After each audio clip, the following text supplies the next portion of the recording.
Donc bonjour à tous. Donc comme on vient de me présenter, donc je suis des développeurs, j'étais UX plutôt de formation et j'aime beaucoup troller. Donc voilà, sachez-le. Euh, le premier type de visualisation qu'on va rentrer, on va parler d'abord sur une table. Une table, c'est un truc simple et efficace. Donc le jeu de données que je vais vous présenter, c'est des jeux de données sur la pluie, puisqu'il faut savoir que je suis normand. En Normandie, il pleut beaucoup, et donc ma passion dans la vie, c'est la pluie et mesurer la pluie qui est tombée en Normandie. Donc là, c'est les données qui est tombée en 2012, donc dans mon petit village natal. Donc voilà, c'est une table. La table, c'est super efficace. Donc qu'est-ce qu'on peut faire une table? Ça sert à quoi? Ça sert pour avoir des valeurs. Par exemple, si je vous demande au mois d'avril combien il est tombé de pluie, vous me répondez 132 mm. Il n'y a pas de souci, vous avez la valeur exacte et c'est le plus important. Donc c'est vraiment quelque chose de précis. Il faut savoir aussi que on a parlé du cerveau dans la conf juste avant. Je vais en reparler encore un petit peu. Votre cerveau, il a ce qu'on appelle un empan mnésique. Et l'empan mnésique, c'est quoi? C'est la quantité de données que vous pouvez mémoriser.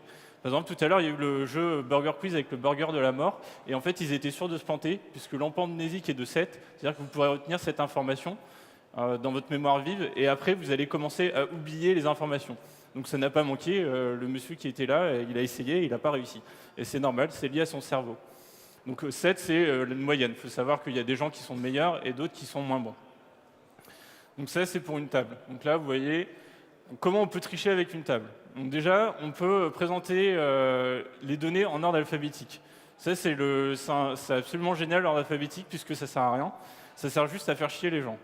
Alors je suis désolé, mon langage est un peu vulgaire, mais ça va bien se passer.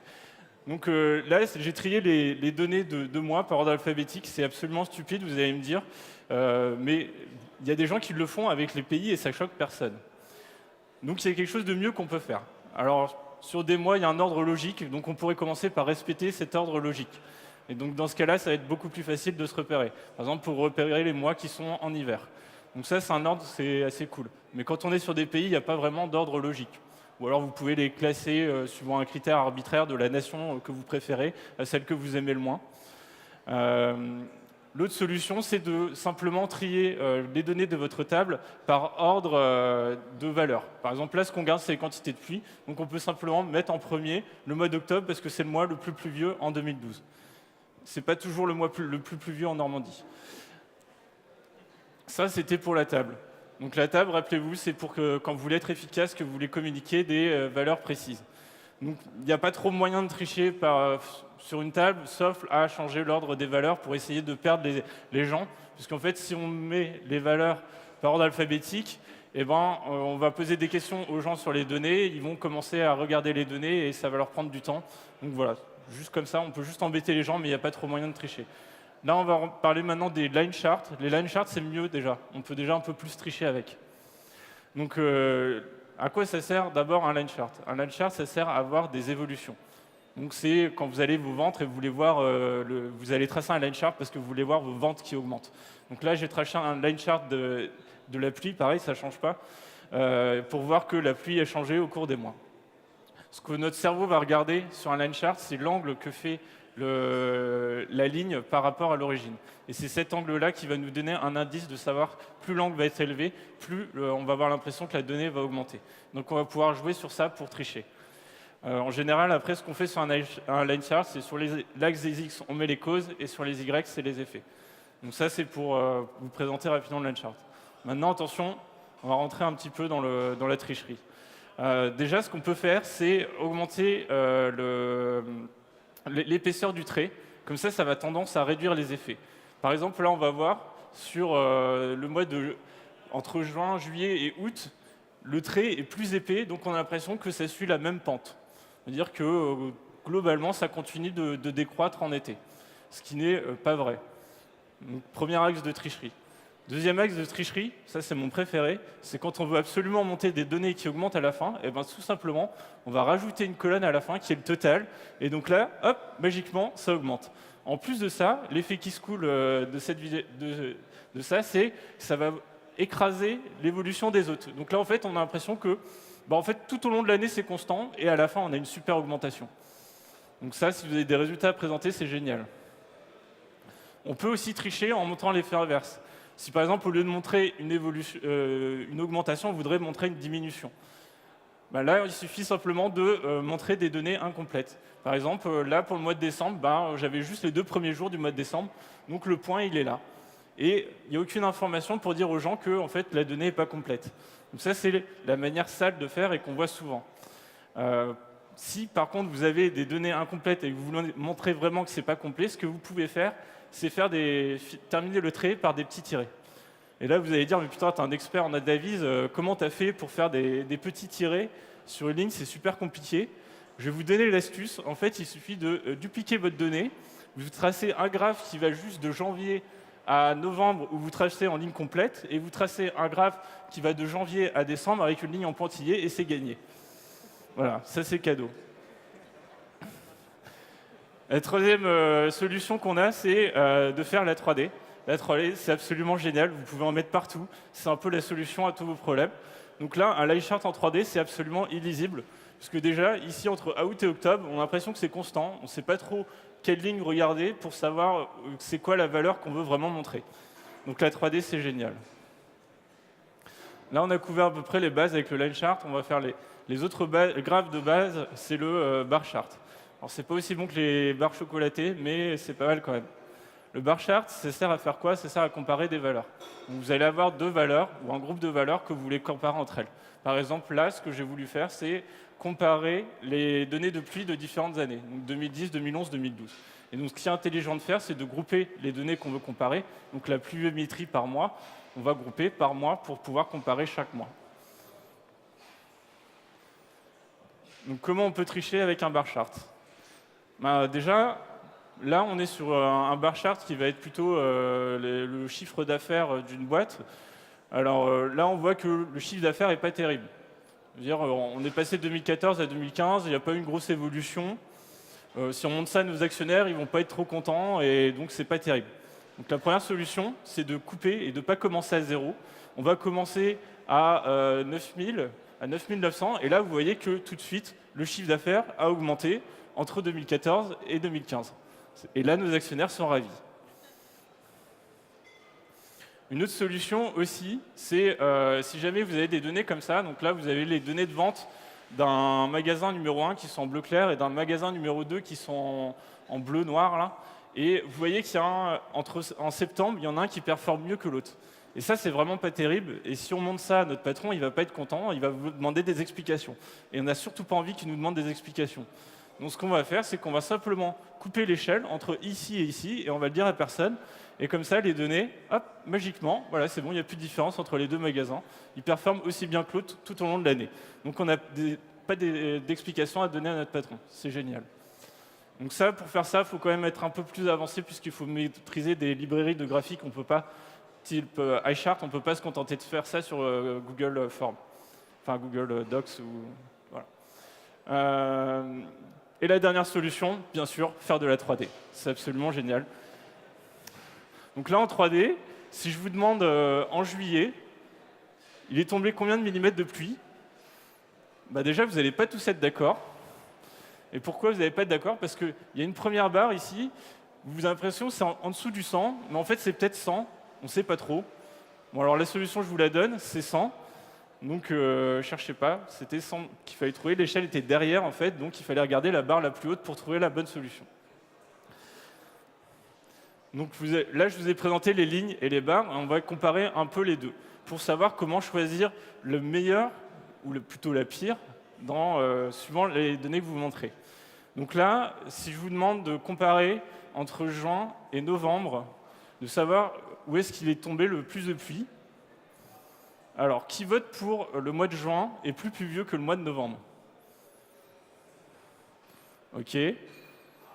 Qui vote pour le mois de novembre est le mois le plus pluvieux?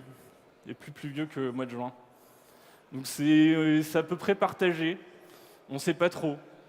Alors que si je vous repose la même question en vous mettant le bar chart, là, clairement, je suis désolé, mais pour ceux qui ont voté pour novembre, mais c'est le mois de juin qui est le plus pluvieux. Là, il n'y a pas d'ambiguïté possible. On est tous d'accord. Alors, si vous êtes un peu loin, vous avez peut-être du mal à voir, mais... Maintenant, je vais vous poser une autre question. Je vais vous poser la question de comment la pluie a évolué le plus. Donc est-ce que l'évolution entre février et mars est plus importante que l'évolution entre août et septembre? Donc c'est un peu con de poser ça pour de la pluie, on veut savoir l'évolution de la pluie, mais imaginez que c'est des données de vente et on veut savoir quel changement de mois a provoqué la meilleure évolution des ventes entre les deux. Qui vote pour février-mars a connu l'augmentation était plus grande que comparée à août-septembre. Février-mars, ok. Et pour août-septembre, ok. Donc là, bon, c'est les données qui étaient comme ça. J'ai pas voulu tricher sur les données, mais vous êtes plutôt d'accord que, en fait, c'est sur août-septembre qu'il y a la meilleure évolution. Là, si je vous mets le line chart à côté, il n'y a plus de questions à se poser. Tout le monde est d'accord. Enfin, j'espère. Donc voilà, rappelez-vous, les barres, c'est pour comparer des valeurs l'une à l'autre, et les lines, c'est pour comparer des évolutions. Donc n'allez pas mettre des graphiques avec des barres quand vous voulez montrer l'évolution de vos ventes. Choisissez plutôt un line chart, sauf si bien sûr vous voulez tricher. Donc maintenant, on va parler des pie charts. Alors les pie charts, il y a une grande controverse dans le milieu de la database. Alors beaucoup de personnes pensent que le pie chart ne sert absolument à rien. Ce qui est totalement faux, c'est juste qu'il est beaucoup trop utilisé et surtout à de trop mauvaises occasions. On va voir à quoi ça sert. Le pie chart, c'est pour faire de la composition. C'est quand vous avez un truc qui fait 100% et vous voulez savoir chaque part combien ça fait de pourcentage dans ce tout. C'est très utile quand vous avez beaucoup de valeurs. Donc là, il y a 12 valeurs, ça va. Si vous pouvez les monter jusqu'à 20, 30, 40, vous allez pouvoir vous en sortir avec un pie chart. Donc comment on peut tricher avec un pie chart? Déjà, le plus simple qu'on voit souvent, c'est des données qui ne font pas 100%. Donc là, par exemple, vous voyez, ce truc-là est censé représenter 9%. Voilà.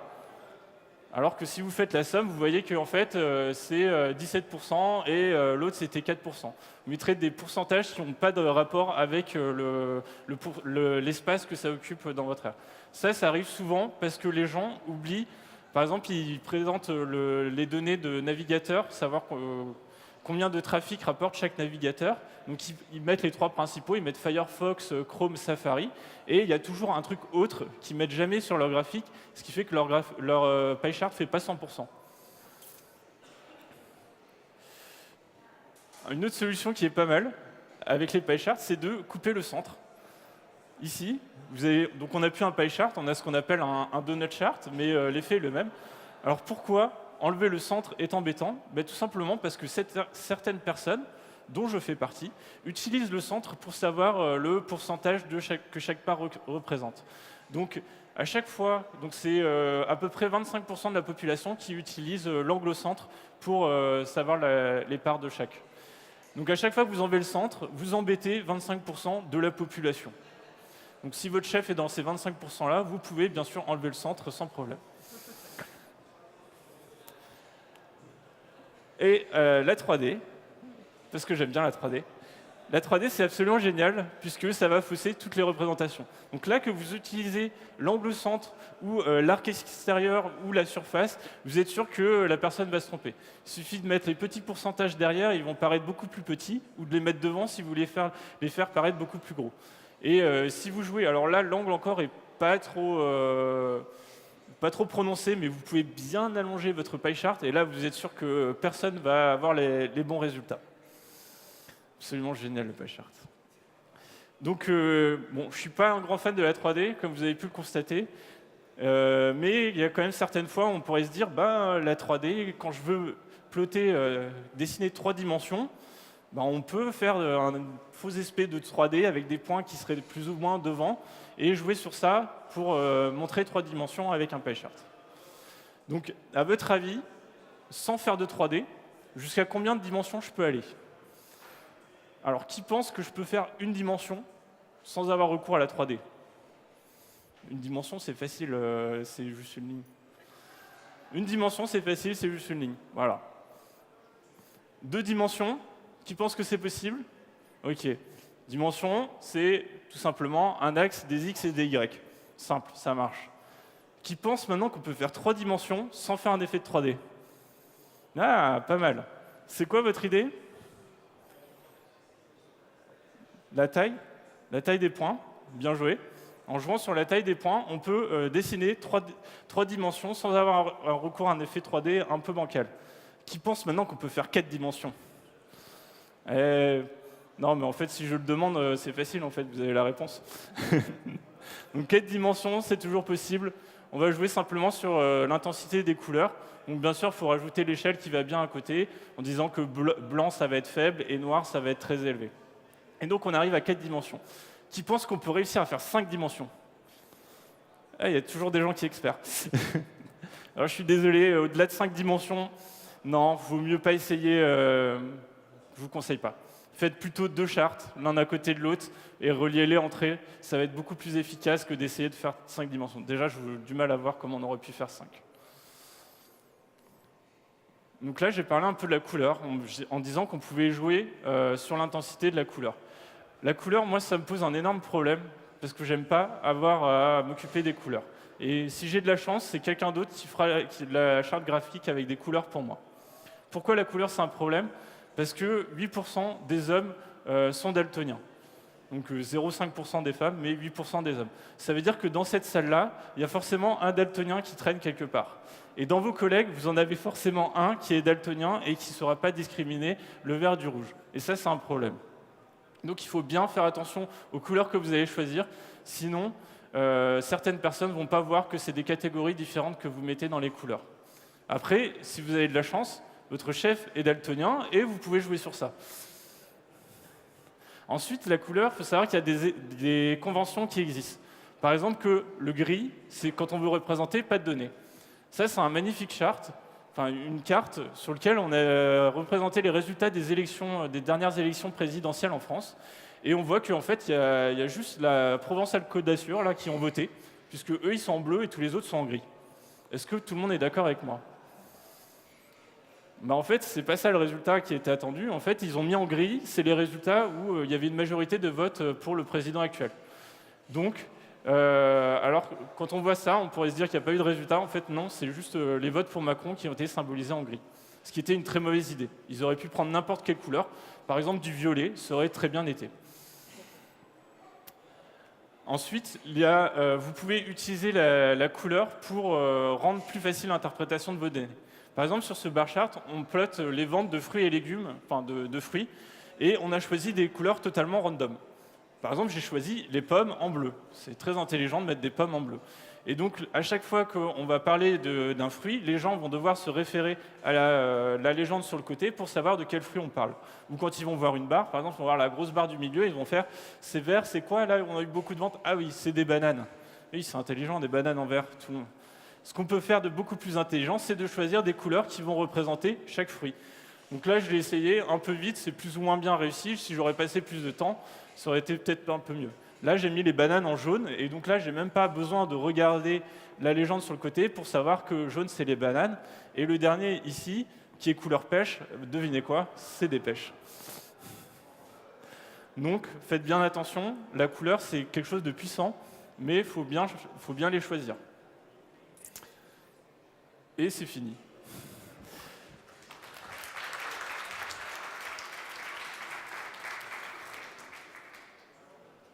C'est bon. Il y a des questions, et si vous voulez, on peut faire un petit jeu après les questions. Des questions? Non, vous voulez le jeu, en fait, c'est ça? Ah, une question? D'accord.